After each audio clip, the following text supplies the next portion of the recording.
Hello students, in the last lecture we have already discussed about the types of fungi kingdom, Deuteromycetes, Basidiomycetes and Ascomycetes, Phycomycetes, the characteristics of every phylum, every classification. Okay, तो आज जो अपनी शुरुआत होती है वो होती है प्लांट किंगडम, ठीक है। लेकिन अपना जो लास्ट जो टॉपिक था वो छूटा था कि प्लांट किंगडम और एनिमल किंगडम का अपन ने छोटे छोटे कैरेक्टरिस्टिक्स जो एनिमल किंगडम और प्लांट किंगडम को डिफ्रेंशिएट करते हैं वो अपन ने कैरेक्टरिस्टिक्स पढ़ा था। फाइन, तो आज थोड़ा सा जो लास्ट अपना बायोलॉजिकल क्लासिफिकेशन का चैप्टर छूट रहा था उसमें 2-3 टर्मिनोलॉजी छूट रही थी जो मैं प्लांटी किंगडम स्टार्ट करने से पहले पढ़ाना चाहूँगी। That is virus,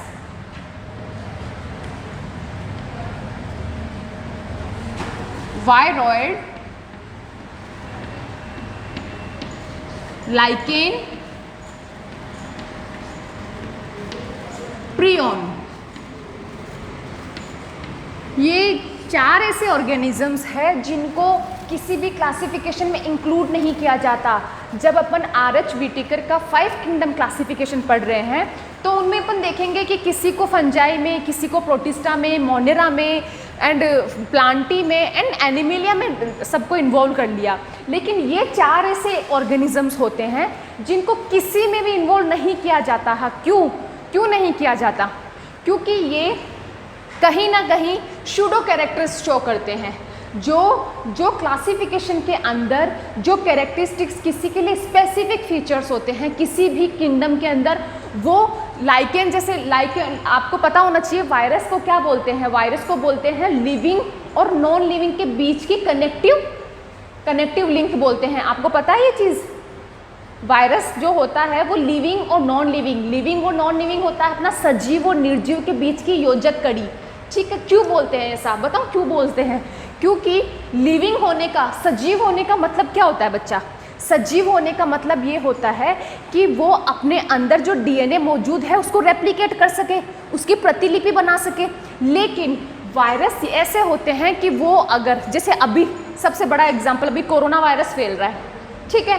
corona virus अपन इतने प्रिकॉशंस ले रहे हैं कोरोना वायरस, लेकिन पता है ये कोरोना वायरस बाहर है ना, जब तक सराउंडिंग में है ना तो वो कुछ नहीं बिगाड़ सकता। क्यों नहीं बिगाड़ सकता? क्योंकि वो निर्जीव अवस्था में है। क्यों निर्जीव अवस्था में है? क्योंकि वो DNA की प्रतिलिपि, DNA का ट्रांसक्रिप्शन नहीं कर सकता है अभी। उसको एक होस्ट सेल चाहिए। होस्ट सेल मतलब परपोषी कोशिका चाहिए उसको, कि वो अपनी प्रतिलिपि बना सके, अपने को ट्रांसक्रिप्ट कर सके। वो होस्ट सेल अभी कोरोना वायरस के लिए वो होस्ट सेल है अपन। ह्यूमन बीइंग जो है, मानव जो है, वो अभी एज ए होस्ट सेल काम कर रहा है। जैसे ही कोरोना वायरस अपन ने अंदर जाएगा, किसी के भी थ्रू, खाने के थ्रू, पानी के थ्रू, हवा के थ्रू, छींक के थ्रू, जैसे भी जाएगा, तो वो अपने अंदर जाके सबसे पहले क्या करेगा? अपना जहाँ पे प्रोटीन सिंथेसिस हो रहा है, जहाँ पे अपना DNA प्रतिलिपि कर रहा है, अनुवादन कर रहा है, ट्रांसलेशन कर रहा है, उस जो फैक्ट्री है उस फैक्ट्री में जाके घुस जाएगा और अपने आप को भी उनके साथ जोड़ लेगा। तो जो मेरा DNA जहाँ पे रेप्लिकेट कर रहा है वो उस वायरस अपने DNA को भी जोड़ देगा। तो मेरा DNA पहचान ही नहीं पाएगा कि ये स्वाति का DNA है या फिर ये कोरोना का DNA है, ठीक है। तो वो साथ में रेप्लिकेट होता रहेगा। वो साथ में रेप्लिकेट होके इतनी कॉपीज़ बना लेगा कि वो मेरी वाली कॉपीज़ को ख़त्म करता जाएगा। मेरी वाली कॉपीज़ को ख़त्म करता जाएगा तो क्या होगा? एट द एंड मेरी कॉपीज़ ख़त्म हो रही है तो मैं तो वीक पड़ जाऊंगी उसके मामले में। तो बस वो ऐसे ही डेड कर रहा है सबको। तो बोलने का मतलब यही है कि वायरस को इसीलिए अपन 5 जगत प्रणाली जो RH व्हिटेकर ने दी थी, दैट इज़ 5 किंगडम क्लासिफिकेशन, उसमें अपन ने इन चारों को इसीलिए इंक्लूड नहीं कर पाए क्योंकि किसी में, जैसे लाइकेन है तो ये होता है सिम्बायोटिक एसोसिएशन होता है। सिम्बायोटिक एसोसिएशन होता है सहजीवन मतलब तू भी साथ में जी, मैं भी साथ में जिएंगे, दोनों एक दूसरे के काम आएंगे तभी जीवन जी पाएंगे, वरना जी नहीं पाएंगे। तो इसमें क्या लाइकेन होता है? ये एल्गी मतलब शैवाल, और फंजाई मतलब कवक, ठीक है, इन दोनों के सहजीवन से बनता है, सिम्बायोटिक एसोसिएशन से बनता है। तो इन दोनों, ये एल्गी क्या करेगा, मैंने पिछली क्लास में बताया था बच्चा लक्ष्य, एल्गी फंजाई को क्या देगा, एल्गी यहाँ पे ऑटोट्रॉफ है कि हेटेरोट्रॉफ है, राजवीर रघुवीर, एग्जैक्टली ऑटोट्रॉफ है, क्योंकि इसके पास फोटोसिंथेसिस करने के लिए क्लोरोफिल मौजूद है। तो एल्गी यहाँ पे अपना खाना खुद बनाएगा, तो ये इसको बोलते हैं ऑटोट्रॉफ, और ये होगा हेटेरोट्रॉफ, क्योंकि फंगस में, कवक में किसी भी तरह की क्लोरोफिल जैसी संरचना नहीं होती है, तो ऑब्वियसली उसमें प्रकाश संश्लेषण नहीं होगा, प्रकाश संश्लेषण नहीं होगा तो उसमें खाना कैसे बनेगा। तो ये डिपेंड रहेगा, ये जो है ये तो देगा इसको, ये तो इसको फूड देगा, खाना देगा, लेकिन ये इसको क्या देगा, ये इसको देगा शेल्टर, छाया देगा, मतलब ये इसको, इस एल्गी को ये ऊपर से यूं घेर लेगा, जैसे ये एल्गी है अपनी, ठीक है, तो ये इसको ऐसे ऊपर से घेर लेगा, तो इसको छाया मिल गई ना, शेल्टर मिलने की वजह से इसमें ज़्यादा से ज़्यादा फोटोसिंथेसिस और अपने फूड को स्टोर रखने की कैपेसिटी बढ़ जाएगी। बेसिकली प्लांट में होता क्या है, प्लांट में 90% तो पानी ही होता है जो उसको सर्वाइवल के लिए चाहिए, जो जड़ों से चाहिए उसको, अगर उसको छाया ऊपर से मिल गई तो उसको ज़्यादा एनर्जी रहेगी ना उसकी, क्योंकि उसका सनलाइट से उसका ट्रांसपिरेशन नहीं होगा, वाष्पोत्सर्जन नहीं होगा किसी भी तरीके से, तो उसको अपनी एनर्जी रख सकता है। ये समझ रहे बच्चा, बस ये होता है एल्गी और फंजाई दोनों के बीच का रिलेशनशिप, ठीक है। लाइकेन, अब ये बस मेरा बोलने का मतलब, अब बताओ तुम बता सकते हो कि इसको इस किंगडम में रखना चाहिए या फिर इस किंगडम में रखना चाहिए, दोनों के कैरेक्टरिस्टिक्स है इसके अंदर, तो अपन रख ही नहीं सकते, इसलिए इनको अलग से क्लासिफिकेशन दिया गया है, मतलब अलग से ही इनकी स्टडी की जाती है, किसी भी क्लासिफिकेशन में क्लासीफाई नहीं कर सकते इसको। फाइन, तो मेरा बोलने का मतलब समझिए आप कि इनको अलग से क्यों पढ़ रहे हैं अपन, इनको अलग से इसलिए पढ़ रहे हैं क्योंकि इनमें हर कैरेक्टर से सिमिलर है, तो हर कैरेक्टर से सिमिलरिटी रखेंगे तो किसी एक में कैसे डालेंगे अपन, इसलिए इनको अलग से पढ़ रहे हैं। अब आता है अपना एक एक पॉइंट, साथ साथ में नोट डाउन करते जाना, मैं इंपॉर्टेंट पॉइंट ही लिखाती हूँ, आपको पता है। तो ये आता है लिविंग एंड नॉन लिविंग के बीच की कनेक्टिव लिंक।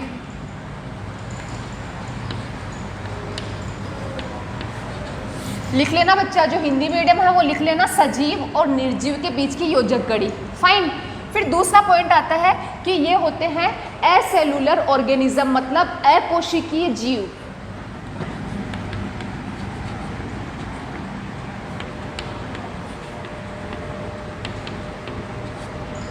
ब्रैकेट में लिख लेना हिंदी मीडियम, अकोशिकीय जीव। फाइन, अकोशिकीय जीव क्यों बोला मैंने, क्योंकि इनकी कोई स्ट्रक्चर नहीं होती है, ये बस एक तो अपना जेनेटिक मटेरियल लिए हुए होते हैं, जेनेटिक मटेरियल होता है उसका या तो डीएनए या फिर आरएनए। ऐसा नहीं है कि अपन के अंदर क्या होता है, बताना ज़रा, अपने अंदर डीएनए और आरएनए दोनों होते हैं, पता है ना, होते हैं अपने अंदर, दोनों होंगे तभी तो ट्रांसक्रिप्शन, ट्रांसलेशन, प्रोटीन सिंथेसिस, ये सारी एक्टिविटीज़, ये सारे प्रोसीजर कंप्लीट हो पाएंगे।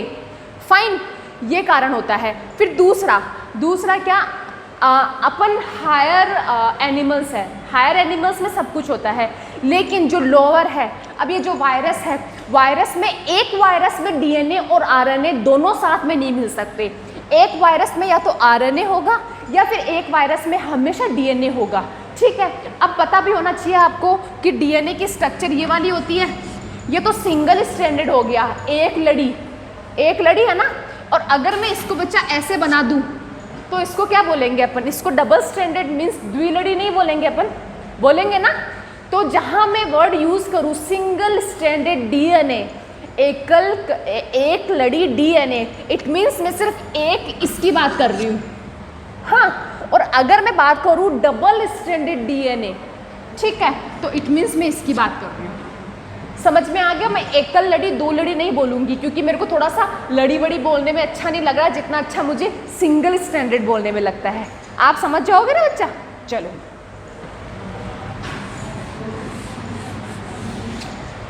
चलो अब मैं बोलना चाह रही हूँ, ये वायरस जो होते हैं वो हर तरीके से प्लांट्स को भी अफेक्ट करते हैं और हर तरीके से वो एनिमल्स में भी डिजीज़ करते हैं, रोग कारक होते हैं, पैथोजेनिक होते हैं। रोग कारक को इंग्लिश में बोलते हैं पैथोजेनिक। ठीक है, तो लिख लो यहाँ पे पैथोजेनिक। कोई भी वायरस कभी भी बेनिफिशियल नहीं होता है। बैक्टीरियाज इवन थोड़ा से बेनिफिशियल तो होते हैं, जैसे यीस्ट बैक्टीरिया है तो किस में यूज़ करते हैं अपन, हाँ, ब्रेड बनाने में, बियर बनाने में, रोटी बनाने में, या फिर लैक्टोबैसिलस है जो दही से दूध से दही बना देता है, और भी बहुत सारे हैं मना, तो कम से कम वो यूज़ तो आते हैं थोड़े बहुत तो, ठीक है। लेकिन यहाँ तो एक भी ऐसा निकम्मा वायरस नहीं है जो यूज़ आता है, बस वो यूज़ आते हैं जो लेबोरेटरीज में काम में आते हैं। लेबोरेटरीज में काम में लिए जाते हैं ना कई बार, जीवाणु भोजी जिसको बोलते हैं, बैक्टीरियोफेज, वो एक तरह से वायरस होता है, लेकिन उनको भी एक सर्टेन कंडीशंस देख के काम में लिया जाता है। फाइन, तो यहाँ पे आता है कि हाँ, पैथोजेनिक मीन्स रोग कारक। चलो अब अपनी बात आती है कि जो ये वायरस होते हैं वो किस में तो मिलते हैं डबल स्ट्रैंडेड, किस में होते हैं सिंगल स्ट्रैंडेड। तो उससे पहले लिखना है एक बात कि ये होते हैं एसेलुलर ऑर्गेनिज्म, पैथोजेनिक होते हैं। दूसरी बात ये होता है कि ये होते हैं, एक सेकेंड, ये क्रिस्टलाइन संरचना होती है, मतलब इनर्ट क्रिस्टलाइन स्ट्रक्चर। ये सब मैं आपके एनसीईआरटी की लाइंस बोल रही हूँ। आप बच्चा एनसीईआरटी क्या, हिंदी मीडियम एनसीईआरटी है ना, लेकिन आपके या फिर राजस्थान बोर्ड है? एनसीईआरटी है ना, यही वाली बुक है ना, यही वाली। चलो बहुत अच्छी बात है। इनर्ट क्रिस्टलाइन स्ट्रक्चर,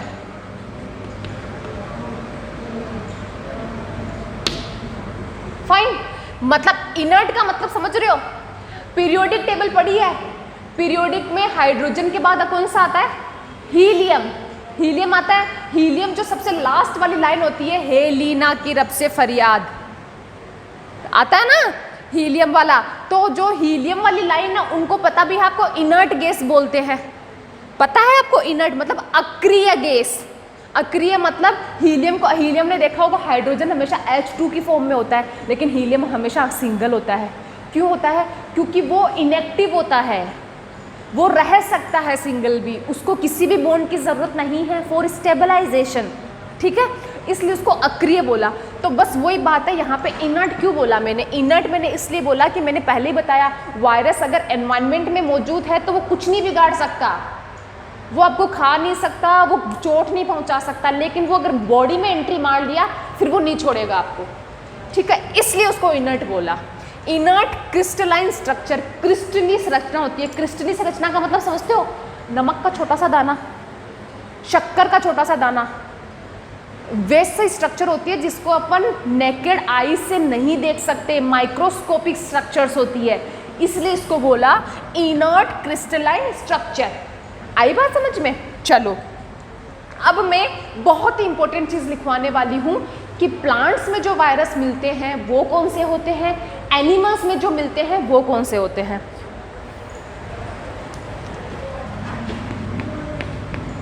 प्लांट्स में जो होते हैं ना बच्चा, वो होते हैं single stranded RNA, single stranded RNA मिलते हैं। और जो एनिमल में होते हैं वो तीनों तरह के होते हैं, single stranded DNA, double stranded DNA and single stranded RNA, ये तीनों तरह के मिलते हैं। लेकिन केवल प्लांट का पूछ ले, केवल पादप का पूछ ले आपको, तो अपन को सिर्फ सिंगल स्ट्रैंडेड आरएनए बोलना है। ये मेडिकल में पूछा जाने वाला क्वेश्चन है, इसलिए मैं इतना जोर दे रही हूँ पढ़ाने में। मेडिकल में पूछ लिया जाता है कि वायरस कौन सा मिलता है पादपों में, और पता वो थोड़ा सा घुमाने के लिए क्या क्वेश्चन करते हैं, घुमाने के लिए ये वो ना उनको बड़ा सा नाम दे देंगे किसी प्लांट का।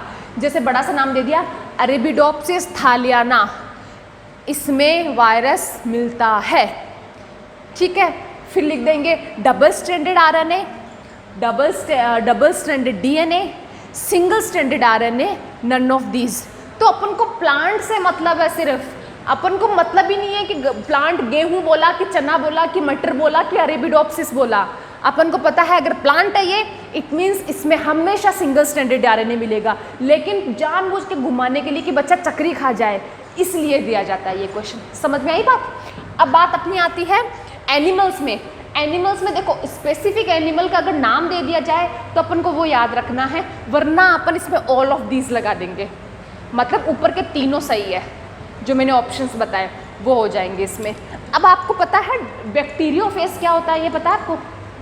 जीवाणुभोजी क्या होता है बच्चा? मोनिका पता है आपको? जीवाणुभोजी थोड़ा बहुत भी पता है तो बता दो।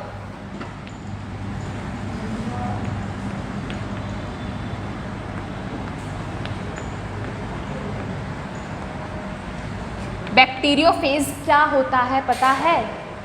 बैक्टीरियोफेज मतलब जिसको हिंदी में बोलते हैं जीवाणुभोजी, ये बैक्टीरियोफेज आपको तो पता होना चाहिए, आपको तो पता होना चाहिए दोनों को।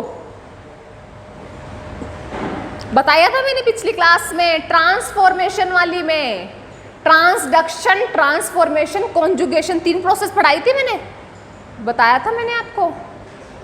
यस मैम, नहीं बताओ आंसर। बैक्टीरियोफेज एक तरह के वायरस होते हैं जो बैक्टीरिया को इन्फेक्शन करते हैं। जीवाणुभोजी एक तरह के वो वायरस है जो जीवाणु को संक्रमित करते हैं। ठीक है, तो अब याद रखना है, इन दोनों से तो मेरे को ना बहुत गुस्सा हो गई हूँ मैं। नेक्स्ट वाली क्लास जो भी लोगे ना, मैं पूछूंगी आपसे भी, ठीक है ना? मैं बस जो बच्चा क्लास में बोलती हूँ वो पूछती हूँ मैं आपसे, कोई स्पेशल थोड़ी पूछती हूँ। एक भी स्पेशल क्वेश्चन नहीं पूछती हूँ कि तुम लोग अलग से पूछ के पढ़ के आओ। जो क्लास में अगर बच्चा अलर्ट होके सुन रहा है ना, उसको पक्के से याद रहेगा। ठीक है, तो ये जो बैक्टीरियोफेज होते हैं ना, ये होते हैं ऐसे वायरस जो बैक्टीरियाज को इन्फेक्शन दे देते हैं, मतलब बैक्टीरियाज को खत्म कर देते हैं। इनको बोलते हैं जीवाणुभोजी। जीवाणुभोजी नाम से सुन दो, जीवाणु को खा जाने वाला, ऐसे याद कर लेना तुम। ठीक है, तो इसमें कौन सा मिलता है? इसमें मिलता है डबल स्ट्रैंडेड डीएनए।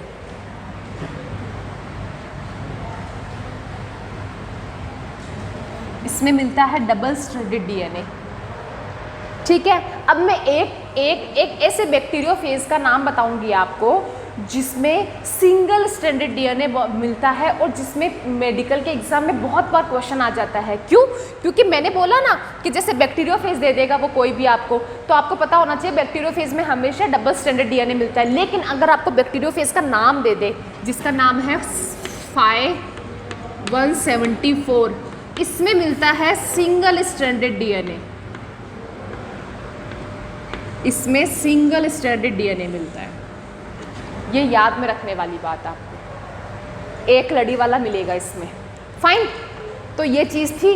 अब आप तो एक चीज़ छोटी सी और आती है कि वायरस जब किसी को इन्फेक्शन देता है, चाहे वो प्लांट्स हो चाहे वो एनिमल हो, तो वो ऐसा कौन सा कंटेंट पदार्थ है जो उसमें छोड़ देता है। तो उस कंटेंट का नाम लिख लो आप, क्या बोलते हो उसको? Contagium vivum fluidum. Contagium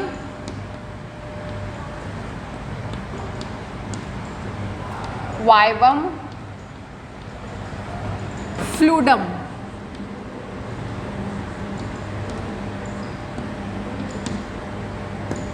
contagium vivum fluidum एक ऐसा सब्सटेंस है, एक ऐसा पदार्थ है जो वायरस किसी भी बॉडी को इन्फेक्ट करने के टाइम पे सबसे पहले ये छोड़ेगा। हाँ, इसीलिए वायरस को अपन क्या बोलते हैं? वायरस को अपन वेनम भी बोल देते हैं, इट मीन्स पॉइजन।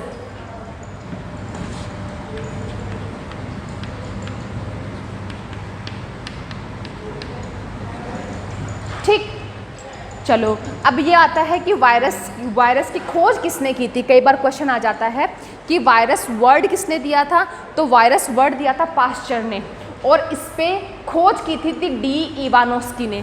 तो जो टर्म दी थी वो दी थी पास्चर ने, लेकिन डिस्कवर किया था वो किया था इवानोस्की ने।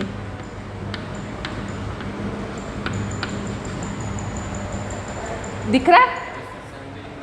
हाँ, दे रखा है ना, इसलिए लिखना पड़ेगा ना। 1892 जिसका दे रखा है उसका याद करना पड़ेगा, 1892। आ गई अब तक समझ में? अब ये पूरा बता दो, किसको जो समझ में नहीं आया है फटाफट बता दो, मैं वापस रिवाइज कर दूंगी क्योंकि अब मैं नेक्स्ट आगे बढ़ूंगी।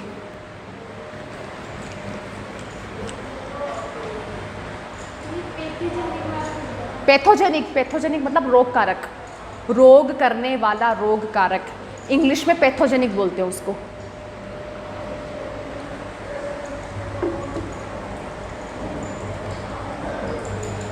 अब एक बहुत अच्छी टर्मिनोलॉजी यूज करने वाली हूँ मैं, ऑब्लिगेट पैरासाइट।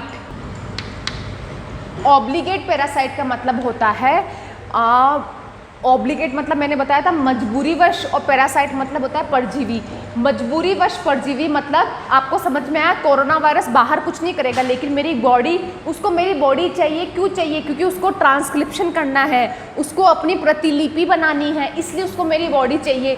तो उसको ऑब्लिगेट हुआ ना, मजबूरी है उसकी, वो बाहर कुछ नहीं कर सकता, मजबूरीवश उसको परजीवी रहना पड़ेगा मेरे ऊपर।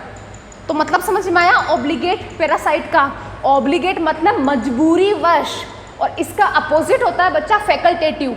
फैकल्टेटिव का मतलब होता है मिला तो ठीक, नहीं मिला तो ठीक। ऑब्लिगेट का लिख लेना आप अविकल्पी परजीवी, अविकल्पी परजीवी। और जो फैकल्टेटिव होता है वो होता है विकल्पी परजीवी। अब विकल्प मतलब समझ में आ रहा है, ऑप्शंस है उसके पास, तो मिला तो ठीक, नहीं मिलेगा तो मैं बाहर कर लूँगा, मुझे नहीं चाहिए। समझ रहे हो? ये होता है ऑब्लिगेट पैरासाइट और फैकल्टेटिव पैरासाइट में मतलब डिफरेंस। कल पूछूंगी मोनिका, कल की क्लास में पूछूंगी बच्चा, ठीक? मेरे को क्या, बच्चे थोड़े से अलर्ट होते हैं ना, मुझे खुद को पढ़ाने में मज़ा आता है। अब जैसे मैंने आज ये पढ़ाया, कल मैं आपसे आके पूछूं कि ये बताना, वो बताना, ये बताना, तीनों से एक एक क्वेश्चन पूछने वाले, तीनों से मुझे मिल जाएंगे ना, तो मेरे को मन लगेगा अच्छा बच्चा ने इतना पढ़ लिया, अब थोड़ा सा और अच्छा पढ़ाना चाहिए अपन को। समझ रहे हो आप? इसलिए मैं आपसे पूछती हूँ। मेरी रेगुलर 3 दिन क्लास से आने वाली है, बस 3 दिन ही पढ़ लिया करो। जब तक मैं पढ़ाती हूँ ना 3 दिन पढ़ लिया करो। मैं नहीं बोलती हूँ कि आगे के 3 दिन और पढ़ो, मैं पढ़ाती हूँ उतने में पढ़ लिया करो। ये पूरा है वायरस के बारे में। आई बात समझ में? अब वायरस आपको पता है ह्यूमन बींग्स में वायरस कौन कौन से एड्स करता है, that was HIV, human immuno deficiency. HIV virus होता है, एड्स करता है, सबसे घातक तो सबसे बड़ा बीमारी तो एड्स ही है। फिर दूसरा क्या, एड्स की फुल फॉर्म आती है, कोशिश करो मैं हेल्प करूंगी। एड्स की फुल फॉर्म आती है लक्ष्य, ए मतलब ए एक्वायर्ड, एक्वायर्ड। बता आगे, सिंड्रोम, एस। HIV में होगा वायरस तो acquired immunodeficiency syndrome, that is AIDS. और ये किसकी वजह से होता है? ह्यूमन इम्यूनो वायरस की वजह से होता है। ठीक है, चलो बहुत अच्छी बात है, ये तो बताने की कोशिश किया आपने। चलो अब जो और भी बहुत सारे हैं, जैसे मम्स हो जाना, जैसे चिकन क्या बोलते हैं, आपके दिखा रखा स्मॉल पॉक्स, हर्पीज, इन्फ्लुएंजा, सर्दी जुकाम भी उस वायरस की वजह से होता है, इन्फ्लुएंजा वायरस की वजह से होता है। बस नाम दे रखे हैं, और बहुत सारे प्लांट्स में भी है। अब जब आप NCERT खोलोगे ना, तो एक तो ये स्ट्रक्चर दे रखी है, ये स्ट्रक्चर दे रखी है, जो ये बैक्टीरियोफेज स्ट्रक्चर है, जो मैंने ये पढ़ाई ना भी जीवाणु भोजी, ये तो इसकी स्ट्रक्चर है।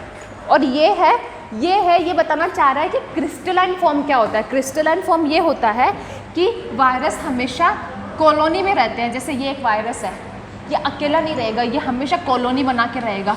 तो ये जो कॉलोनी बनी हुई है ना, ये बाहर एक एक के बाहर कैप्सूल बना हुआ है, कैप्सूल से चिपकते जाएंगे। ये बोलने की कोशिश कर रहा है, और कुछ बोलने की कोशिश नहीं कर रहा है। ठीक है, कैप्सूल बोल दो चाहे कैप्सिड बोल दो, बात एक ही है। बस RNA को घेरे हुए होता है ताकि उनका जेनेटिक मटेरियल जो है, आनुवांशिक पदार्थ है, वो संरक्षित रहे, डैमेज ना हो। अब नेक्स्ट जो आता है दैट इज वायरॉइड। वायरॉइड क्या होता है?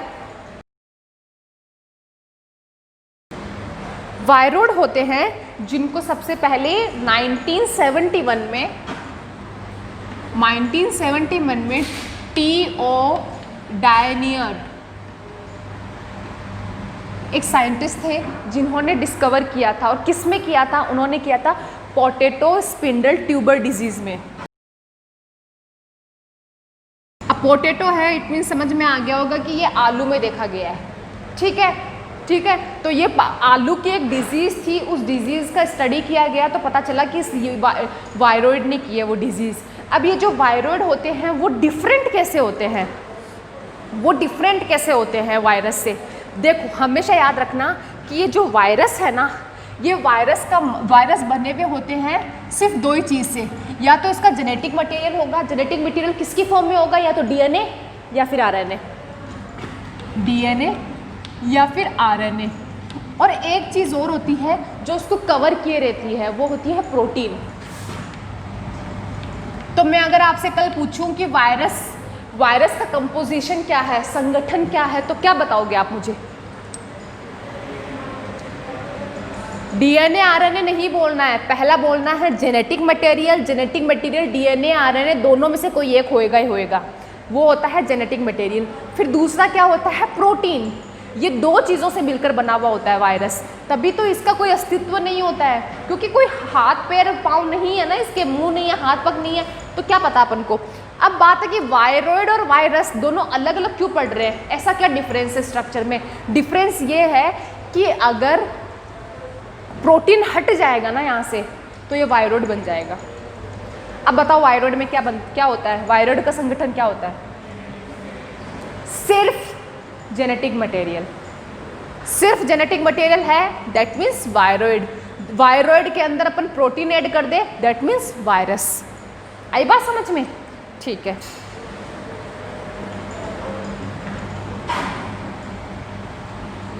ओनली आरएनए, आरएनए, वो भी आरएनए भी free RNA, only free RNA containing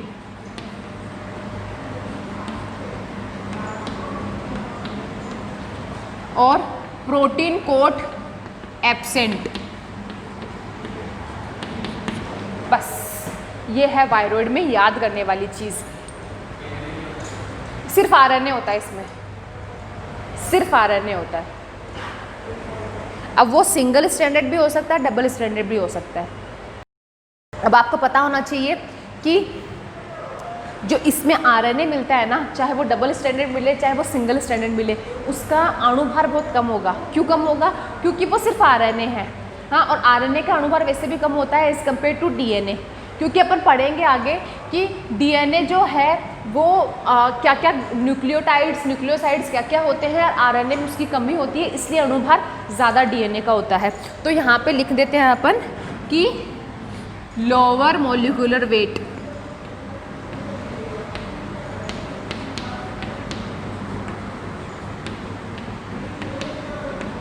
बस जो पता है मैम को, जो इम्पोर्टेंट है सिर्फ वही लिखाती है बोर्ड पे वो। ठीक है, चलो ये वायरॉइड खत्म हो गया अपना। अब नेक्स्ट अपना है अपना लाइकेन।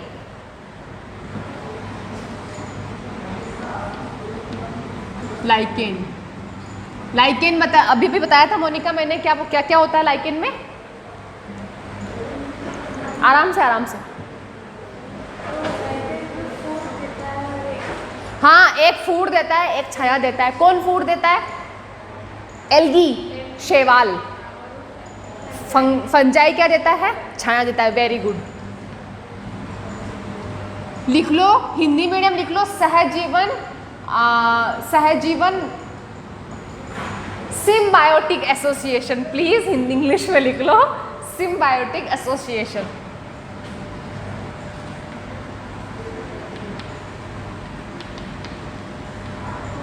और किसके बीच में है सिम्बायोटिक एसोसिएशन? लक्ष्य बताओ,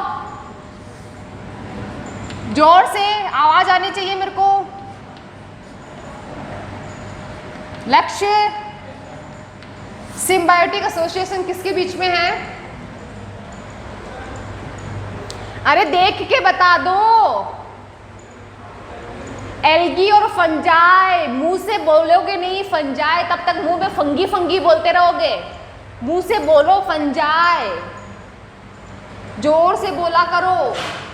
मेरी क्लास में सब गला खोल के आया करो, विक्स की गोली खा के आया करो। जितना मैं बोलती हूँ उतने मेरे बच्चे बोलेंगे, क्योंकि मुझे पता है बोलने से ही बातें समझ में आती है। अब एल्गी क्या देगा? फूड देगा। कैसे देगा फूड? क्योंकि वो फोटोसिंथेटिक है, ऑटोट्रॉफ है, क्लोरोफिल है, सनलाइट में अपना फूड बना लेगा। कवक क्या देगा? फंजाई क्या देगा? शेल्टर देगा, उसको आराम से रहने के लिए जगह देगा। लिखने की ज़रूरत है नहीं ना, पिछली बार लिख लिया होगा। चलो ठीक है। अब बात आती है कि जो एल्गी पार्ट है ना, उसको टर्मिनोलॉजी में बोलते हैं फाइकोबायोन्ट। फाइकोबायोन्ट। जब ये लाइकेन बनाते हैं ना, जब ये सिम्बायोटिक एसोसिएशन में रहते हैं ना, तो इनको एल्गी फंजाई ना बोल के फाइकोबायोन्ट एंड माइकोबायोन्ट बोलते हैं। हाँ, माइकोबायोन्ट।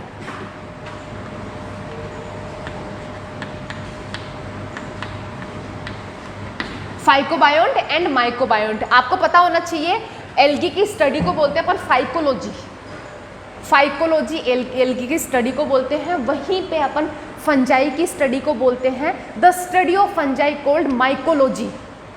अब समझ में आ गया आपको फाइकोबायोन्ट और माइकोबायोन्ट क्यों बोला है? क्योंकि हमने उनके किंगडम से उठाया है एक लाइकेन को बनाने के लिए, तो उनके किंगडम से नाम है इनका। ठीक है। अब होता यह है कि लाइकेन होते क्या है?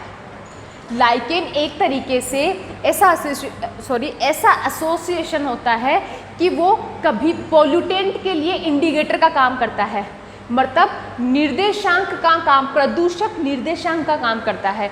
जहाँ पोल्यूशन ज़्यादा होगा, जिस पानी में पोल्यूशन ज़्यादा होगा, वहाँ लाइकेन कभी ग्रो नहीं करेंगे। इसका मतलब अगर अपन देखो, अपन को स्टडी करनी पड़ी किसी तालाब की, जैसे आना सागर की करनी पड़ी अपन को, पुष्कर झील की करनी पड़ी अपन को स्टडी, हाँ, तो हर तरीके का पैमाना देखा जाता है कि यहाँ कैसे कैसे जीव हैं, किस तरह की मछलियाँ हैं, कैसी वनस्पति है। अगर उस वनस्पति में अपन को लाइकेन नहीं मिलता है, अब लाइकेन अपन को बताऊँ बच्चा, ग्रीन ही मिलेगा। क्यों मिलेगा? क्योंकि एल्गी फूड बना रही है। एल्गी फूड बना रही है तो ज़्यादा तो यही बनेगी, फूड जो बनाएगा वही ज़्यादा फैलेगा। ठीक है, तो अपन को ग्रीन ही मिलेगी। लेकिन अपन जब स्टडी करेंगे ना, तब समझ में आएगा कि हाँ ये लाइकेन है, वरना तो अपन सोचेंगे ग्रीनरी है, सब जगह सिवाड़ ही सिवाड़ है, ये बोलते हैं ना सब ना। तो अपन को ऐसा बोलता है, जब अपन को अगर आना सागर लेक में अपन को एक भी लाइकेन नहीं मिला, तो अपन ये अंदाज़ा लगा सकते हैं कि ये सबसे ज़्यादा प्रदूषित है या सबसे कम प्रदूषित है। मैंने अभी भी बताया आपको कि पोल्यूटेंट इंडिकेटर का काम करता है। जहाँ सबसे ज़्यादा प्रदूषण होता है वहाँ लाइकेन नहीं उग सकता। तो आना सागर में अगर अपन को एक भी लाइकेन नहीं मिला, तो इसका क्या मतलब हुआ? प्रदूषित है, मतलब प्रदूषण लेवल हाई है आना सागर का, इसलिए एक भी लाइकेन नहीं है। वही अपन को अगर पुष्कर लेक में मिल गया, इसका मतलब कि पुष्कर लेक कम प्रदूषित है, वहाँ पे लाइकेन उग गया, मतलब कम प्रदूषित है, इसलिए इनको बोलते हैं पोल्यूटेंट इंडिकेटर।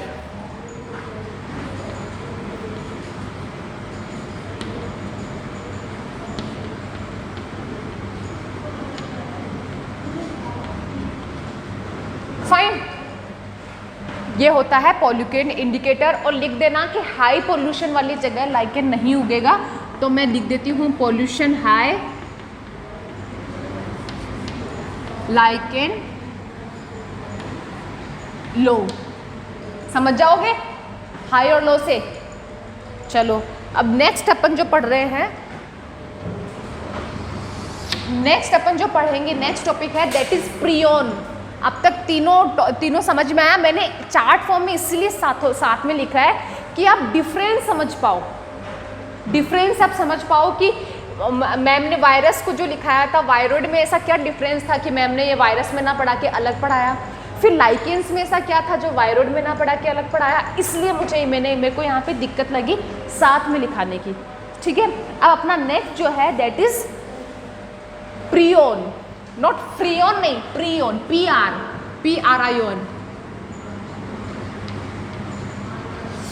प्रियोन सुने वर्ड? प्रियोन पहले क्या होता है? नहीं सुना ना? मेरे को पता है नहीं सुना होगा। ये भी होता है फ्री RNA होता है। और ये बनता कैसे है मैं लिखाती हूँ। फ्री RNA है और ये बनता है बाय मिसफोल्डिंग ऑफ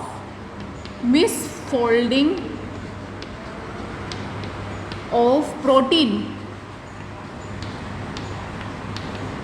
देखो वायरस है, वायरस किससे बना हुआ है? जेनेटिक मटेरियल है, या तो डीएनए है या फिर आरएनए है, और प्रोटीन से बना हुआ है। लेकिन जो उसका प्रोटीन है जो बाहर उसको घेरे हुए है, अगर वो मिसफोल्ड हो गया, उसका फोल्ड उल्टा पड़ गया, उसका फोल्ड उल्टा पड़ते ही वो वायरस नहीं कहलाएगा, वो प्रियोन कहलाएगा। आई बात समझ में? ये कैसे बनता है? बाय मिसफोल्डिंग ऑफ प्रोटीन, ऐसे बनता है ये। इतना सा डिफरेंस होता है दोनों में, ठीक है। अब इसका ये एक बहुत माइक्रोस्कोपिक इन्फेक्शियस ऑर्गेनिज्म बोलते हैं इसको। माइक्रोस्कोपिक मतलब सूक्ष्मदर्शी है, माइक्रोस्कोपिक इन्फेक्शियस ऑर्गेनिज्म, सूक्ष्मदर्शी संक्रमित जीव, ठीक है, माइक्रोस्कोपिक इन्फेक्शियस ऑर्गेनिज्म। और ये कौन सी डिजीज करता है? ये डिजीज करता है मैड काउ डिजीज, मतलब ये गाय को पागल कर देता है। बावड़ी गाय घूमती है ना, बावड़ी गाय, वो होता है ये मैड काउ डिजीज।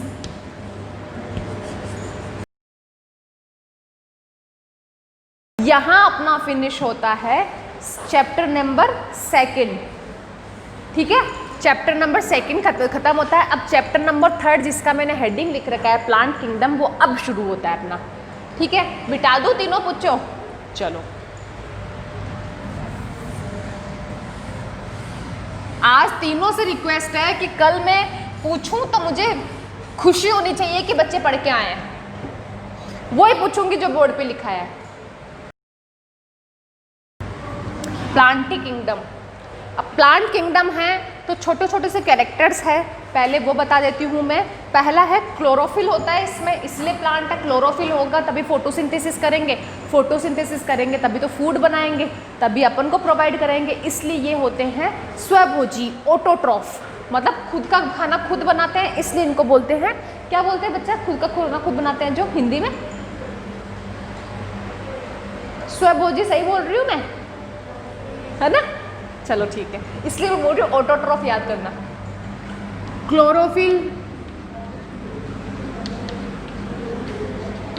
क्लोरोफिल भी ABCD डोमिनेंट तरीके से होते हैं और ऑटोट्रॉफ होते हैं।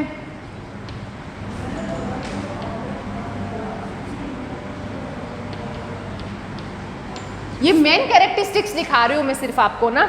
ऑटोट्रॉफ होते हैं, क्लोरोफिल होता है, और क्या क्या होता है? Cellulose, cell wall. Cell wall cellulose की बनी होती है।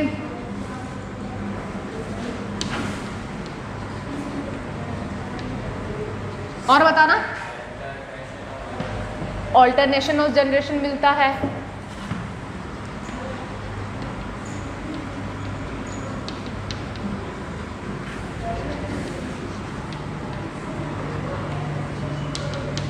बस, और भी क्या कुछ नहीं? चलो मोनिका आप देखो, मैं इनको तो बता दिया था मैंने। क्लोरोफिल है, इसमें कोई बताने वाली बात नहीं है, क्लोरोफिल मिलता है, इसमें हरित लवक मिलता है, तभी ये लोग प्रकाश संश्लेषण कर पाते हैं। सेल वॉल जो होती है वो सेलुलोज की बनी हुई होती है, बाहरी जो भित्ति होती है वो सेलुलोज की बनी हुई होती है। ये भी बहुत बड़ा कैरेक्टर होता है एक प्लांट को, एनिमल को डिफ्रेंशिएट करने का। एनिमल में किसी भी तरह की सेल वॉल नहीं होती है। क्या आपने कोई सेल वॉल? नहीं ना, स्किन है ये, सेल वॉल नहीं है ये। ऐसे ही बंदरों में भी नहीं होती है, कुत्तों में भी नहीं होती है, एनिमल में किसी में नहीं होती है। अपन सब एक ही कैटेगरी में आते हैं, कुत्ते, बंदर, बिल्ली, मगरमच्छ, सब अब एक जैसे ही अपन, ठीक है। अब मैंने बोल रही हूँ कि ऑल्टरनेशन ऑफ जनरेशन, पीढ़ी एकांतरण बोलते हैं अपन इसको हिंदी में, पीढ़ी एकांतरण। पीढ़ी एकांतरण का मतलब ये होता है कि एक नर युग्मक, एक मादा युग्मक, मेल गेमिट, फीमेल गेमिट दोनों हैं, वो अगुणित होंगे। मतलब अगुणित मतलब हैप्लॉइड होंगे, NN। लेकिन वो जब मिल जाएंगे तो वो क्या बनाएंगे? जाइगोट बनाएंगे, युग्मनज बनाएंगे, तो वो 2N होगा। तो NN मिलके 2N बनाया, ठीक है। फिर वो 2N क्या करेगा? वो 2N भ्रूण बनेगा, एम्ब्रियो बनेगा, फिर वो बच्चे में तब्दील होगा, फिर वो एक पूरा, अगर वो प्लांट है तो वो प्लांट में तब्दील होगा, एनिमल है तो वो बच्चे की तरह तब्दील कर करेगा। तो ऑल्टरनेशन हुआ ना, पीढ़ी आगे बढ़ी ना, इसलिए इसको बोलते हैं ऑल्टरनेशन ऑफ जनरेशन। फाइन, चलो अब थोड़ा सा ना ओवरव्यू में जाते हैं, क्योंकि बच्चा नया आया है इसलिए। हिटेरोट्रोफ्स पता है एनिमल होते हैं, प्लांट में नहीं होते। प्लांट में वो मैंने बताया था नेक्टर ग्लैंड वाले, वीनस फ्लाई ट्रैप वाले, वो एक्सेप्शंस है, वो आपको याद करने वाले हैं सिर्फ, ठीक है। अब अपनी बात आती है कि थोड़ा सा प्लांट किंगडम का क्लासिफिकेशन देख लेते हैं।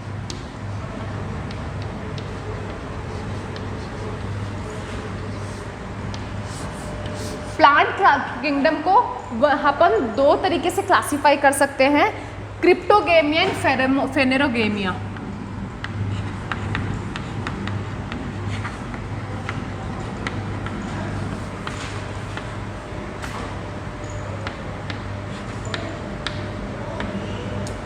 क्रिप्टोगेमी एंड फेनेरोगेमी। हमेशा पूरी बायोलॉजी में एक चीज़ याद रखना, क्रिप्टो मतलब छुपा रखना, छुपा के रखना, हिडन समझते हो, हिडन ट्रेजर मतलब छुपी हुई तिजोरी, इसका मतलब होता है क्रिप्टो मतलब छुपे हुए रहना, और गेमिया मतलब गेमिड्स। जिस किंगडम के गेमिड्स मतलब युग्मक छुपे हुए हैं उसको बोलते हैं क्रिप्टोगेमिया। और आप हमेशा याद रखना कि किस किस के छुपे हुए रहते हैं। पहले मैं लिखा देती हूँ, हिडन सेक्स ऑर्गन। युग्मनस जो है वो सेक्स ऑर्गन ही होते हैं प्लांट्स के लिए, तो हिडन सेक्स ऑर्गन। और ये क्या होंगे, ये विजिबल हो जाएंगे, दिखने वाले हो जाएंगे। इसका उल्टा ये है, दिखने वाले हैं विजिबल। अब क्रिप्टोगेमियापन किसको ना, हिडन सेक्स ऑर्गन है, इसकी वजह से इसमें कभी भी बीज का निर्माण नहीं होता, सीड फॉर्मेशन कभी नहीं होती है, ठीक। कभी देखा आपने एल्गी का बीज बन रहा है, जैसे संतरे का होता है, अंगूर का होता है, अनानास का होता है ना, बीज होता है, लेकिन कभी भी एल्गी का बीज नहीं होगा, कभी मशरूम का बीज नहीं होता है। खाते हैं अपन मशरूम, बीज नहीं होता है कभी मशरूम का। इसलिए मैं बोल रही हूँ कि ये कभी भी सीड प्रोड्यूस नहीं करेंगे।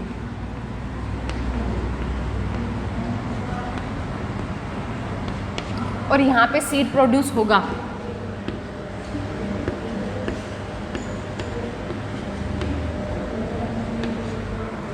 ठीक है। अब क्रिप्टोगेमिया में अपन किस किस को शामिल करते हैं, ये बहुत इंपॉर्टेंट है। क्रिप्टोगेमिया में अपन शुरू के 3 किंगडम जो है, एल्गी, फंजाई एंड ब्रायोफाइटा, इन तीनों को 4 किंगडम, एल्गी, ब्रायोफाइटा और टेरिडोफाइटा, इन तीनों को करते हैं। एल्गी जिसको शुरू में बोलते हैं अपन शैवाल, ब्रायोफाइटा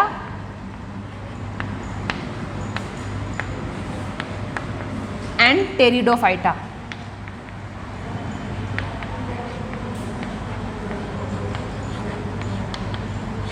इन तीनों को शामिल करते हैं अपन क्रिप्टोगेमिया। क्यों करते हैं? क्योंकि एल्गी भी क्या है, एल्गी में भी सेक्स ऑर्गन छुपे हुए होते हैं, और ब्रायोफाइटा में और टेरिडोफाइटा में भी छुपे हुए होते हैं, और ये भी कभी सीड प्रोड्यूस नहीं करते हैं। ठीक है। अब इसमें कौन कौन आएगा फिर बताओ, देखें इसमें कौन कौन आएगा। 5 जगत प्रणाली में कौन से 2 बच गए? 5 किंगडम क्लासिफिकेशन में कौन से 2 किंगडम बच गए? राजवीर, रघुवीर, 5 किंगडम क्लासिफिकेशन में कौन से 2 बच गए? पीटूंगी मैं आज तुम दोनों को, क्लास खत्म होने दो। Thank you sir, thank you so much. क्या बेटा 5 किंगडम क्लासिफिकेशन में 3 किंगडम मैंने यहां लिख दिए, तो 2 कौन से बच गए? जिम्नोस्पर्म, एंजियोस्पर्म, नाम नहीं सुना क्या? आज तो तुम्हारी हेड नहीं है दोनों की, पढ़ना ही नहीं, मतलब आप पढ़े ही नहीं हो। जितना मैंने पढ़ाया ना, आपने कुछ भी नहीं पढ़ाया अभी तक। मैं बताती हूँ, 5 किंगडम क्लासिफिकेशन दिया था आर.एच. वीटेकर ने। उन्होंने क्या दिया था, उन्होंने 5 पूरे भी ऑर्गेनिजम्स है ना बच्चा, पूरी भी दुनिया में जितने भी तरह के जो सांस ले रहे हैं, लिविंग है, यूकैरियोट्स हो, प्रोकैरियोट्स हो, सबको मिला के 5 जगत में बांट दिया। पहला जगत था अपना मोनेरा, पता है? फिर दूसरा कौन सा था? दूसरा था अपना प्रोटिस्टा। फिर तीसरा कौन सा था? फंजाई। देखो बच्ची को याद है। चौथा कौन सा था? प्लांटी। और पांचवा एनिमेलिया। ठीक है, तो अपन ने अब तक पढ़ लिया है, मोनेरा पढ़ लिया अपन ने, प्रोटिस्टा पढ़ लिया अपन ने फंजाई पढ़ लिया। आप नहीं आए हो, नए हो, लेकिन हमने पढ़ा दिया है। ठीक है, फिर आज अपन प्लांटी पढ़ रहे हैं। अब प्लांटी को भी उन्होंने 5 किंगडम में बांटा। पहले कौन सा? Algae, bryophyta, pteridophyta, gymnosperm, angiosperm.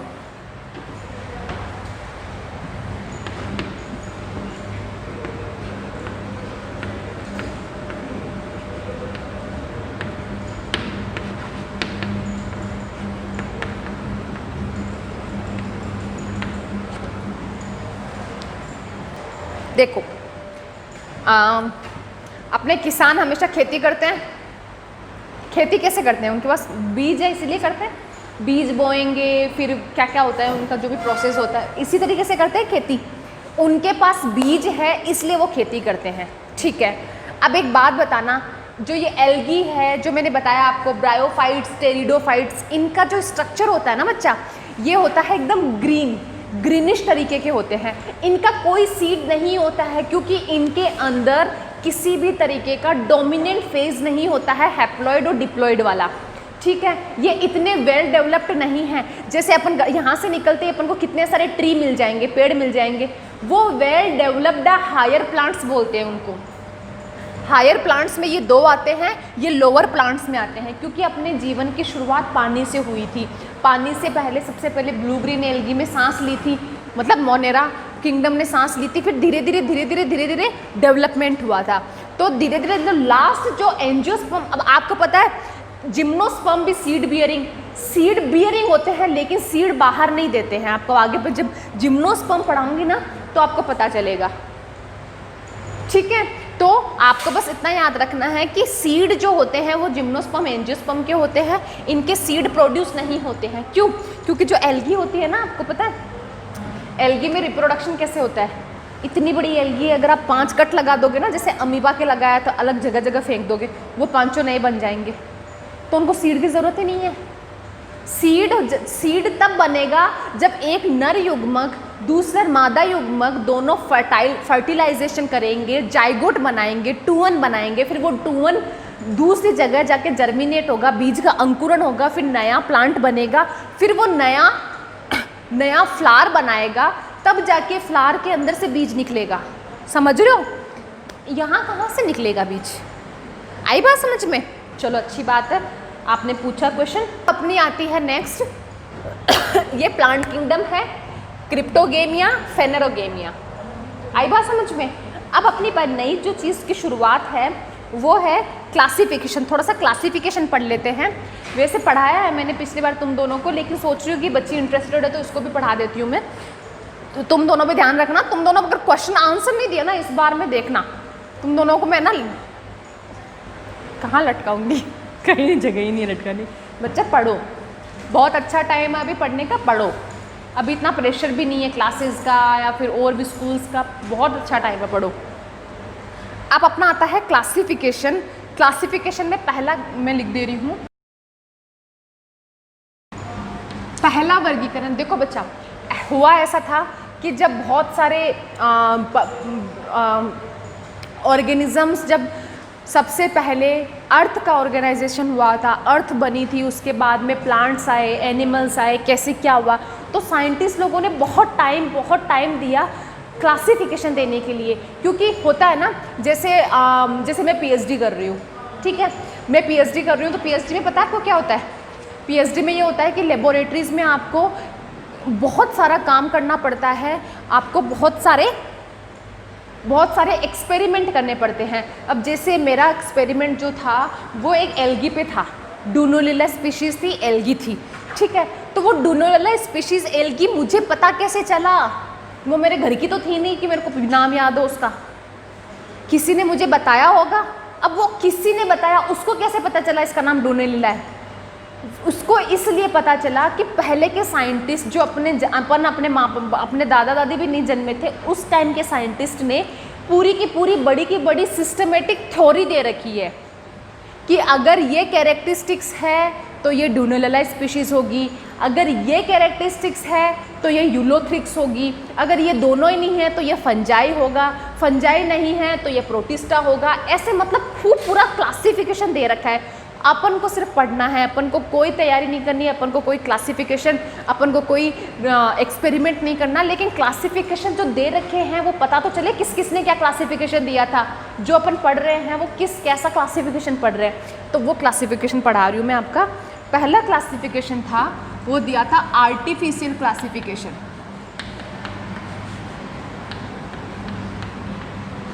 Artificial classification दिया था सबसे पहले लीनियस ने।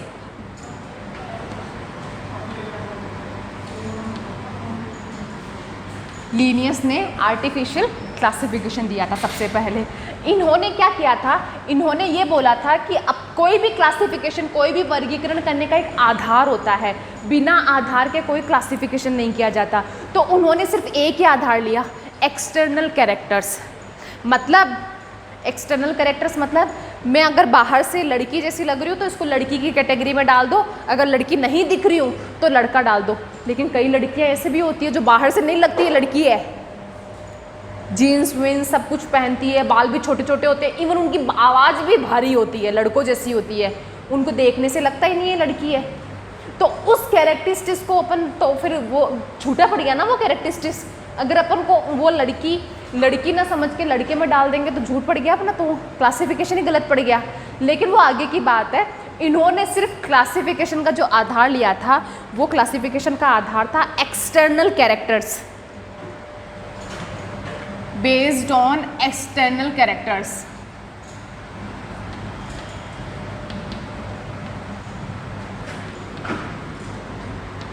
जैसे कि बाहर से ये जड़ तना पत्ती दिख रही है मतलब प्लांट है, जड़ तना पत्ती नहीं दिख रही है तो मतलब अपन एनिमल में डाल देते हैं। लेकिन यहाँ पे जो एल्गी है वो जड़ तना पत्ती होती नहीं है, वो तो पूरा ग्रीन कलर की काई होती है, काई होती है ग्रीन कलर की, लेकिन फिर भी वो प्लांट है।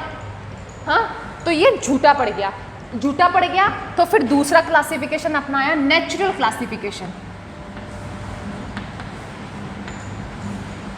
नेचुरल क्लासिफिकेशन दिया गया था, किसके द्वारा दिया गया था? नेचुरल क्लासिफिकेशन दिया गया था बेंथम और हुकर के द्वारा।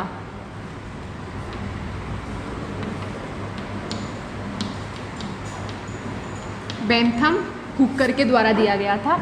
इन्होंने क्या किया था, इन्होंने एक्सटर्नल के साथ इंटरनल कैरेक्टर्स को भी लिया। अब एक्सटर्नल कैरेक्टर्स तो होते हैं जो अपन आंखों से देख सकते हैं, आकारी की, लेकिन इंटरनल कैरेक्टर क्या होते हैं? इंटरनल कैरेक्टर होते हैं फिजियोकेमिकल रिएक्शंस होती है, इंटरनली सेल साइटोलॉजी होती है, कीमोलॉजी होती है, एनाटॉमी होती है, शारीरिक की अंदर कैसी बनी हुई है, ठीक है, तो ये होती है। तो इसलिए इसको बोलते हैं एक्सटर्नल और इंटरनल कैरेक्टर।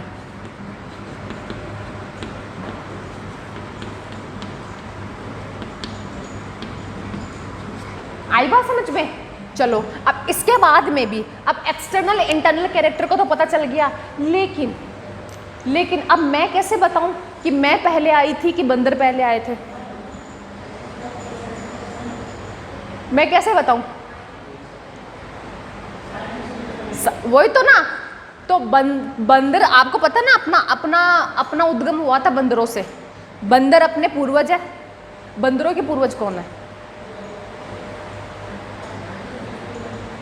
छिपकली? हाँ, सही बोल रहे हो। उसका पूर्वज कौन है? अब ये जो मैंने पूछा, ये एक तरह से उद्विकास हुआ, इवोल्यूशन हुआ ना ये तरीके से। अब देखो, पहले प्रोटोजो आए, फिर पोरीफोरा आए, फिर उसके बाद में इकाइनोडर्मेटा के बाद में अपन आते हैं कोर्डेट्स और नॉन कोर्डेट्स। नॉन कोर्डेट्स के बाद कोर्डेट्स आते हैं, जिसमें पहले आते हैं मेंढक, फिर मेंढक के बाद में अपन पढ़ते हैं सांप के बाद में अपन पढ़ते हैं पक्षियाँ, उसके बाद में अपन आते हैं बंदरों पे। समझ रहे हो? तो ये चीज़ कैसे पता चली? ये पता चली फाइलोजेनेटिक क्लासिफिकेशन से।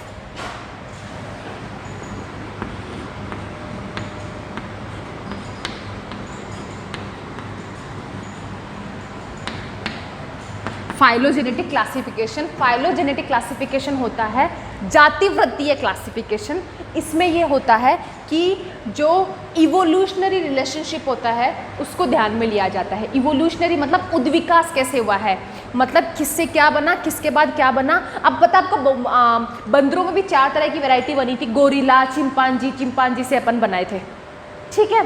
तो मैं अगर सीधा पूछ लूँ आपको, चिंपांजी का पूर्वज कौन था, गोरिल्ला। फिर गोरिल्ला का कौन था, दो और है, पता नहीं नाम भूल गई, रामापिथेकस, निएंडरपिथेकस, ऐसा कुछ नाम है उनका, ठीक है। वो आपको मैडम पढ़ाएगी दूसरी वाली। तो ऐसा होता है। तो ये एक तरह से हुआ उद्विकासीय क्रम। हिंदी मीडियम लिख लेना उद्विकासीय क्रम, और इंग्लिश मीडियम को मैं लिखा रही हूँ evolutionary process, evolutionary relationship.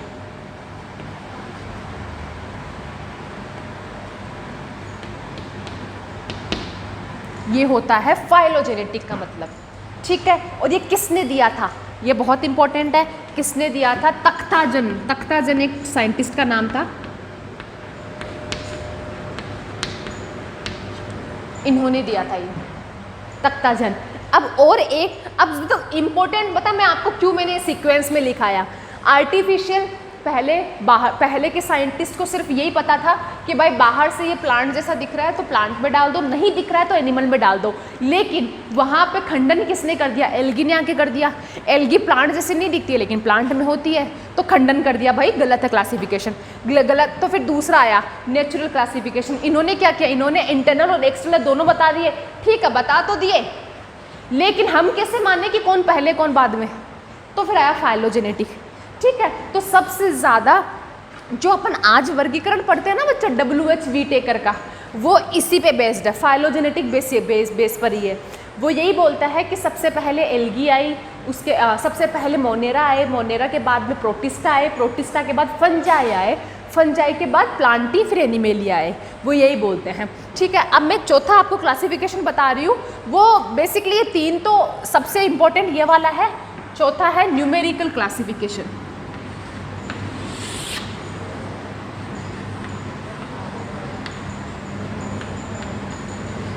Numerical का नाम से समझ में आ रहा है। न्यूमेरिकल क्या होते हैं, न्यूमेरिकल अपन न्यूमेरिकल सॉल्व करते हैं, गणित में होते हैं न्यूमेरिकल क्वेश्चन। तो बस नंबरों का खेल होता है गणित में, नंबर और कोड्स का खेल होता है। तो मतलब ये न्यूमेरिकल क्लासिफिकेशन बेस्ड होता है कि एक पूरी फाइल में first number, second number, third number, fourth number, या फिर first A, first 2, first 3 code हो गया, ये उस पे बेस्ड होता है, based on number and codes.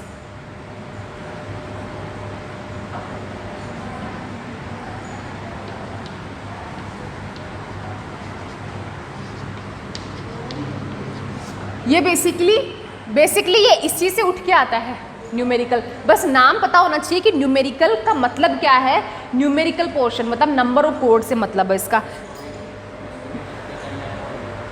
नहीं उसका ज़रूरत नहीं है लिखने का, किसने किया है, तख्ताजन ने नहीं किया है उसको। बस उसका जरूरी जहाँ ज़रूरी लगता है ना मुझे, मैं खुद ही लिखा देती हूँ, तख्ताजन ने नहीं किया है। अब आता है कीमोटेक्सोनोमी। ये बस मैं वर्ड्स बताना चाह रही हूँ आपको कि एक ऑब्जेक्टिव में आ जाए तो पता होना चाहिए वर्ड्स क्या है। अब आता है अपना कीमोटेक्सोनोमी।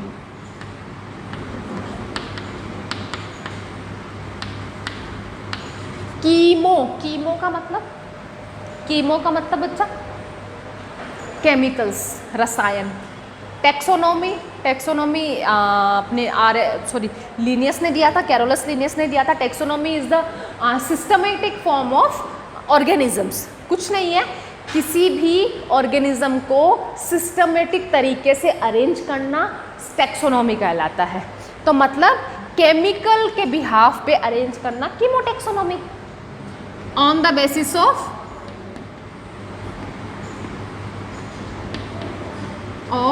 केमिकल। अब देखो मैं आपको केमिकल बता देती हूँ। अभी केमिकल के हिसाब से अपन अगर बांटने की कोशिश करें तो देखो अभी मैं आपको बताऊंगी कि ये जो एल्गी है, अभी इसके बाद में जस्ट एल्गी पढ़ेंगे अपन। तो एल्गी को अपन 3 क्लासिफिकेशन में पढ़ते हैं, Phaeophyceae, Rhodophyceae and brown algae को क्या बोलते हैं, ज़ेंथोफाइसी। फियोफाइसी, क्लोरोफाइसी, क्लोरोफाइसी मतलब ग्रीन एल्गी, फियोफाइसी मतलब ब्राउन एल्गी, रोडोफाइसी मतलब रेड एल्गी। ठीक है, तो क्लोरोफाइसी में क्या होता है, क्लोरोफिल ए मिलता है, क्लोरोथिन मिलता है, लेकिन फियोफाइसी में फाइकोइरिथ्रिन मिलता है, और इसमें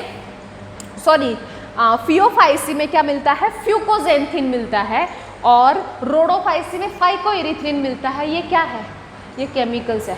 केमिकल्स के बिहाफ पे किया अपन ने क्लासिफिकेशन, बस यही बोलने का मतलब था। एक होता है cytotaxonomy,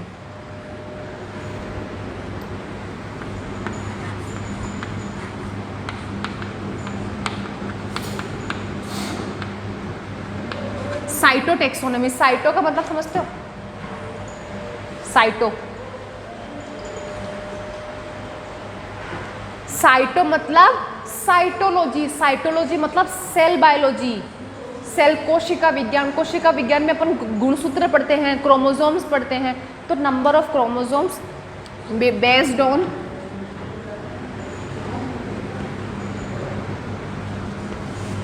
number of chromosome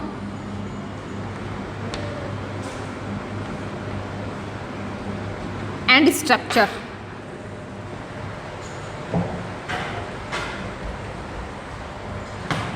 and structure,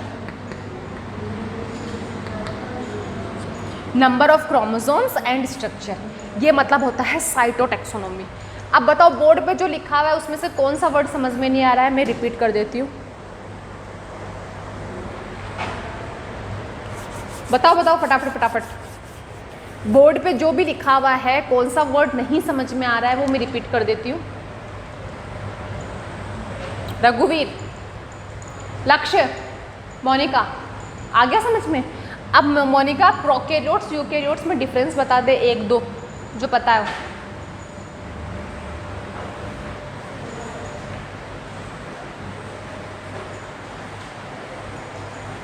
9-10 में पढ़ा होगा ना। प्रोकैरियोट्स पहले आए थे, यूकैरियोट्स प्रोकैरियोट्स के बाद में आए थे। अब बता। एग्जैक्टली सही बात है। मोनेरा किंगडम में हम प्रोकैरियोट्स को इन्वॉल्व करते हैं। Eukaryotes exactly. और बता किसमें केंद्रक होता है, किसमें केंद्रक नहीं होता है?